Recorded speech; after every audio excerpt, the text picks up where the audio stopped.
The studio was still trembling from the verbal earthquake that had just ripped across the set, but Senator John Kennedy didn't move an inch.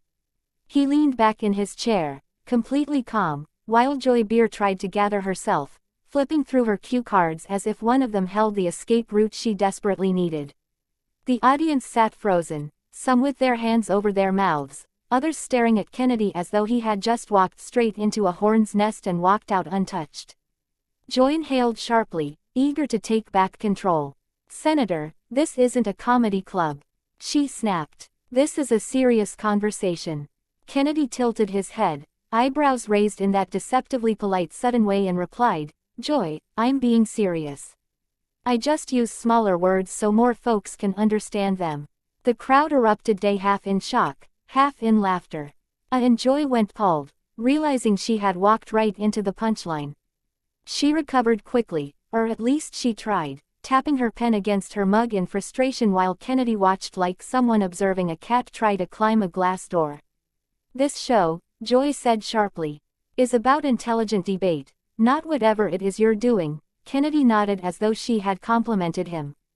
"Exactly," he said. "Intelligent debate, so maybe we should stick to facts instead of feelings dressed up like facts."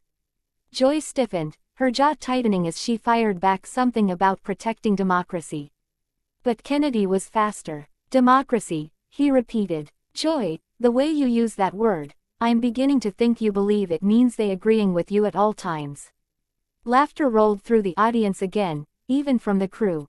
And Joy's eyes flashed, realizing she was losing the room. Desperate to regain footing, Joy leaned forward and tried to challenge his voting record, slamming her notes on the desk theatrically. But Kennedy didn't even look at them.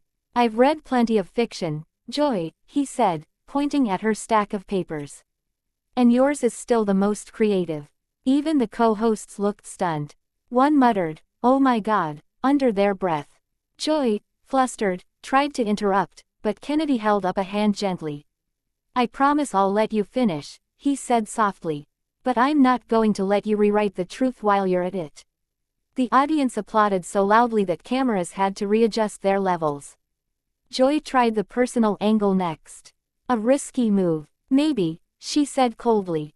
"You should spend less time making jokes and more time focusing on the real problems in this country." Kennedy didn't blink. "Oh, I do," he answered smoothly. "But sometimes the real problem is the folks yelling on TV instead of listening." The room fell absolutely silent.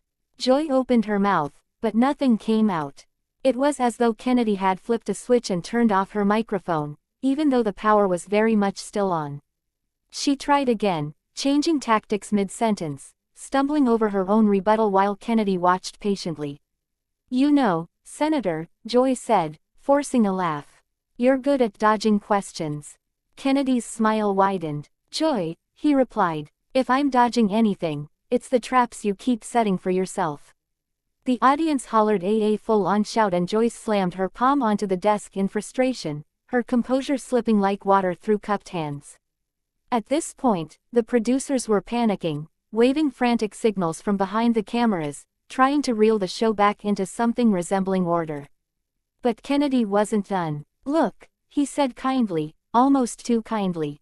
"I appreciate spirited debate truly, but it works best when both people are playing the same sport." Joy, voice trembling now, retorted, "Oh, and what sport is that?" Kennedy leaned forward. "Truth teller versus storyteller." Another explosion of applause. Joy finally tried to cut to commercial, but Kennedy spoke first, gently, but with enough force to silence the entire studio. "Joy, I'm going to say this with all respect," he said. "You're smart, you're passionate, but sometimes you confuse talking the loudest with being the most right." Joy froze. Even the co-hosts avoided looking at her. The camera zoomed in, capturing Joy's stunned expression. Eyes wide, mouth slightly open. The rare look of someone who had run out of arguments live on national television. Kennedy gave her a small polite nod. "Now," he said, "if you want to keep going, I'm happy to continue, but maybe this time let's both try listening." Joy swallowed hard, her voice thin as she finally muttered, "Well, a broken bar, be right back." The music kicked in, but the damage was already done as the crew rushed onto the set and the lights dimmed for commercial. Joy leaned back in her chair, shaken while Kennedy adjusted his tie with the coma of someone who had simply corrected an item on a grocery list. Off-camera whispers filled the studio, a crew members, co-hosts, even the security guys talking in low voices. Everyone agreed on one thing. Joy Behar had never been shut down like that before. And as they counted down back to air, Joyce stared at her reflection in the monitor, replaying the entire exchange in her mind, every blow, every applause break, every moment she lost control. Meanwhile, John Kennedy just smiled, folded his hands, and waited for the red light to come back, an all-broken bar ready for round 2. The tension in the studio was palpable the moment John Kennedy took his seat across from Joy Behar. Cameras rolled, capturing every subtle shift in expression, every flicker of doubt and defiance. What began as a routine interview quickly escalated into an intense confrontation when Behar attempted to corner Kennedy on a political topic that had been dominating headlines for weeks. Her questions, sharp and loaded, seemed to be designed to provoke, to force a reaction. Kennedy, however, remained calm, his posture composed, his gaze steady. The audience could sense immediately that this was not going to be the typical exchange. This was a battle with experience and control over the narrative. Joy leaned forward, pointing slightly, her voice carrying both curiosity and accusation. "Senator Kennedy, aren't you worried that your latest proposal undermines the very people you claim to represent? How do you respond to the criticism that it favors corporate interests over ordinary citizens?"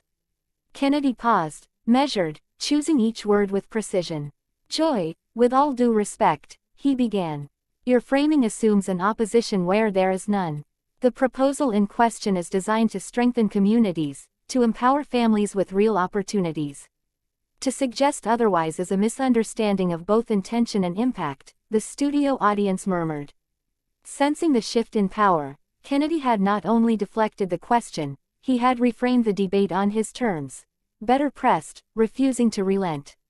"But Senator, critics say this could have unintended consequences. Aren't you concerned about that?" Kennedy's eyes narrowed slightly, and his tone carried a subtle edge. "Every policy has risks. Every initiative requires scrutiny, but leadership is not about avoiding difficult decisions out of fear of criticism. It's about making informed, responsible choices while being accountable."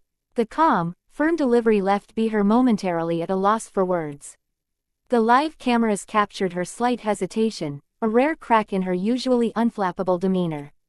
The conversation shifted to a second topic, one that had ignited social media in the previous days. Kennedy's stance on a controversial bill. Better lean back, arms crossed, clearly preparing for another verbal jab. "Senator, millions are talking about this bill. How do you reconcile the public outcry with your voting record?" Kennedy's reply was swift, precise, and delivered with an air of authority. "Joy, my record is a reflection of principle, not pandering to headlines. It is easy to criticize from the sidelines, but governing requires balancing.